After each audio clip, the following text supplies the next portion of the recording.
கன்னத்தில கைய வச்சு மன்னவன நினைக்கையிலே மன்னாதி மன்னரேசு மனசுக்குள் வந்தாரு. கன்னத்தில கைய வச்சு மன்னவன நினைக்கையிலே மன்னாதி மன்னரேசு மனசுக்குள் வந்தாரு.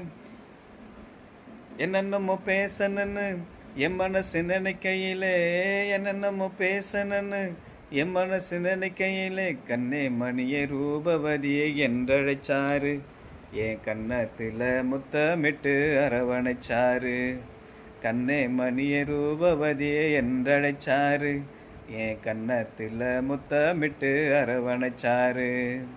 பானையில் சோறெடுத்து பாதையில் போகிற பொண்ணு, பானையில் சோறெடுத்து பாதையில் போகிற பொண்ணு, பக்கபலமா ஏசு இருக்கார் பயந்து விடாதே, ஓ அக்கம் பக்கம் ஆபத்துன்னு கலங்கி விடாதே.